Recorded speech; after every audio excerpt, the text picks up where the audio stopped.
I don't know where else to turn. I can't talk to my mum about this. She's already a wreck. I can't talk to my dad because, well, he's the reason I'm writing this. I did something, and I thought I was doing the right thing. I thought I was saving him.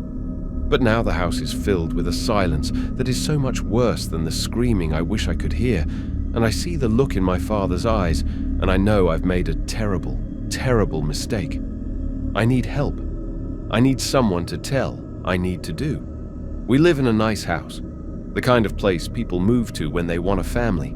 A big yard, a picket fence, flower beds my mom fusses over. It was a normal, happy place to grow up. Until the tree. It all started about 15 years ago. I was 10. My dad came home from work one day absolutely buzzing with an energy I'd rarely seen. He was a quiet man, a decent man, worked a steady job in logistics, and his passions were small and manageable. He loved gardening. It was his escape. On this day, he was holding a small, wrinkled paper bag. "Look at this," he said, his eyes shining as he showed me a single, gnarled black seed. It was the size of a pigeon's egg, strangely heavy and covered in faint, spiral patterns. Got it from a street vendor downtown. An old fella said it was special, said it would grow into a great tree, a king in our yard, said it would cast its shadow over the whole house and protect us. I was 10. I thought it was cool. My dad was a sane, rational man, but he always got a bit poetic when he talked about his garden. I just figured he was exaggerating to make his only kid excited. We planted it together in the center of the backyard. It was a good memory. One of the last purely good ones, I think. The tree grew, and it grew fast. Faster than any tree has a right to grow. Within a couple of years, it was already taller than me. My dad was ecstatic. He tended to it like it was some kind of deity. He built a small, neat wooden fence around its base, not to keep animals out, but it seemed to designate its space as sacred. No one else was allowed to water it. No one else was allowed to prune it. Not that it ever seemed to need it. It was his. For years, my mom and I just accepted it. It was Dad's hobby, his thing. When he was out in the yard, kneeling by the tree, we knew that was his time. We didn't interfere. We didn't think much of it. But the tree kept growing, and as it grew, my dad started to change. Subtly, at first. He'd spend more and more time out there. He'd come in for dinner with dirt under his fingernails and a distant, peaceful look on his face. He started talking about the tree not as a plant, but as a presence. "The tree is well today," he'd say. "It enjoyed the rain." We'd just smile and nod. By the time I was in my early 20s, the tree was a monster. It was a species none of us recognized. Its bark was a smooth, dark gray, almost black, and its leaves were a deep, waxy green that seemed to drink the sunlight. It towered over our 2-story house, casting a vast, profound shadow over the entire backyard for most of the day. And that's when we really started to notice the wrongness. The first sign was the other plants. My mum's prize-winning roses, the vegetable patch, the cheerful little flowers she planted every spring, and anything that fell under the tree's shadow for more than a few hours a day would wither and die. The soil beneath it became barren, grey, and hard as rock. Then, the animals. Birds stopped nesting in our yard. The squirrels that used to chase each other across the lawn vanished. Even our family dog, a golden retriever, would refuse to go into the backyard. He'd stand at the back door, whining, his tail tucked between his legs, refusing to set a single paw in the shadow. But the worst change was in my father. His obsession became his entire existence. He quit his job. He said he needed to be home, to attend to the tree. He'd spend all day, from sunrise to sunset, sitting on a small bench he'd built directly under its densest branches. He just sat there. Sometimes we'd see him from the kitchen window, his head tilted as if he were listening to something. Sometimes his lips would move, and we knew with a certainty that made us sick that he was talking to it. My mom and I tried to reach him. We pleaded. We begged. "Honey, please," my mom would say, her voice breaking. "Come inside, eat something. You look so thin." he'd just shake his head, a slow, placid smile on his face. I'm not hungry. The shadow is enough. It's so peaceful here. It comforts me. It can comfort you too, if you just come and sit with me. We never did. There was something about that shadow. It wasn't just a lack of light. It felt cold. It felt heavy. It felt hungry. Standing at the edge of it felt like standing at the shore of a deep, dark ocean. You knew you shouldn't step in. The last weeks were the breaking point. He stopped coming inside at all, except to sleep in his chair in the living room for a few fitful hours. He was wasting away. His skin was pale and waxy. His eyes were sunken, but they held a serene, vacant glow that terrified me more than any anger could have. He was being consumed. The tree was eating him alive, and he was letting it. I decided I had to do something. I had to save him. The tree had to go. I waited until night. I watched through the window until he finally, reluctantly, came inside and slumped into his armchair, falling into his usual restless sleep. The house was silent. My mum was asleep upstairs. This was my chance. I grabbed the heavy wood-splitting axe from the garage.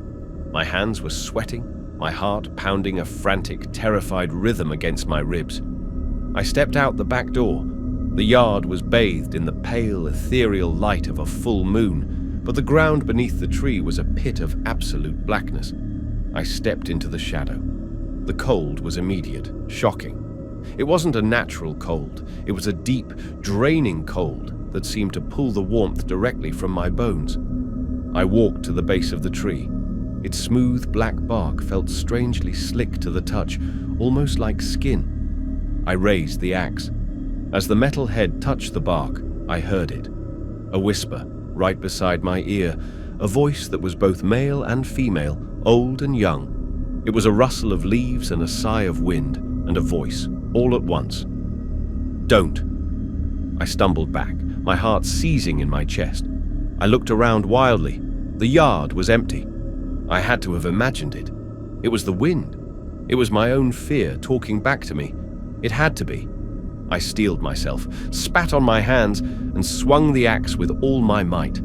Thwack! The sound was dull, wet, not the sharp crack of axe on wood I was expecting. It felt like hitting a side of beef. The axe bit deep into the trunk. I wrenched it free, and a dark liquid, black in the moonlight, began to ooze from the gash. I ignored it. I swung again, and again, and again. I fell into a frantic, desperate rhythm, sweat pouring down my face, my muscles screaming. The wet, fleshy thud of the axe, the splatter of the dark sap, the deep, draining cold of the shadow. It was a nightmare. With every swing, the ooze from the gash flowed more freely. The coppery, metallic smell of it filled the air. It was a smell I knew, a smell that had no business being here. It was the smell of blood.